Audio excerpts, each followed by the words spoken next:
It seems like these days the issue of radical Islamic extremism is on everyone's mind. Many of us know and remember the crisis of 9/11. I use that word crisis because that's exactly what 9/11 was for the United States. It was certainly for me. When a crisis hits, it consumes us entirely. It consumes you from the inside out. You can't run from it. You can't ignore it. You go to bed thinking about it, and you wake up haunted by it. I mean, you remember where you were, who you were with, and you remember all the details of that day, what you were thinking in that moment. For me, I was in homeroom class in the 12th grade, and I'm sure you too remember that day very well. It was on 9/11 that the West saw how utterly destructive radical Muslim terrorism can be. Al-Qaeda had reached the shores of America, and not only that, the terror group succeeded in spreading death and extreme fear. Now, since that time, America and the West have been dealing with this issue in one way or another. And within the last year, we were introduced to the new bullies, the new kids on the terrorist block, ISIS. It was that day when an American journalist named James Foley showed up on our nightly news. He was wearing that orange jumpsuit with an ISIS deadbeat thug behind him. That act of terror was one of the most chilling America had ever seen. It was definitely one of the worst I had ever seen.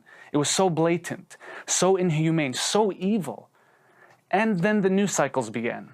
TV anchors began giving their opinions, celebrities began arguing, politicians began politicking, and so many discussions began as to what is or what is not Islam in the mainstream media. Now, it's interesting because it seems like when people discuss religion, everybody has an opinion, right?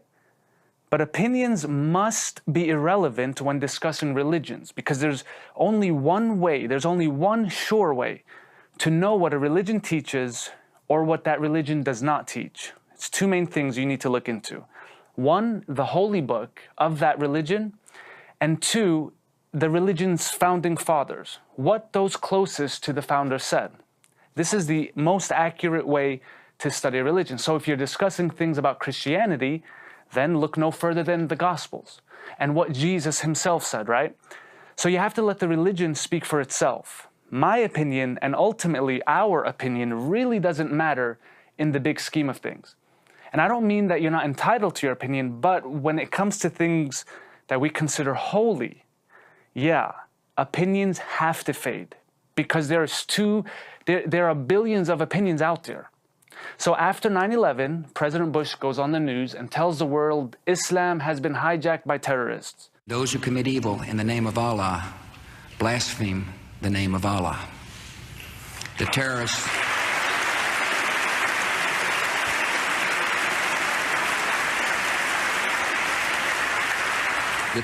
are traitors to their own faith, trying in effect to hijack Islam itself. Or you can fast forward to present day and you hear this one.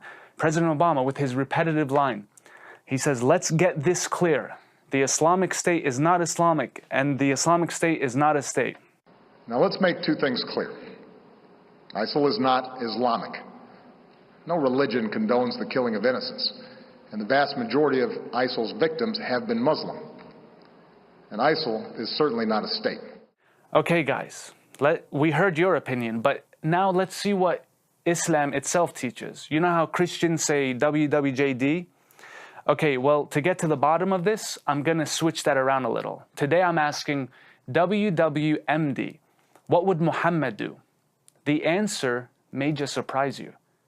So join me, and let's get to the bottom of this subject. What is the truth about ISIS? Are they terrorists who have hijacked the religion, or does Islam really need to take another look at its core teachings? You're about to find out. So, before we begin, to answer these questions correctly, we have to consider only credible Islamic sources.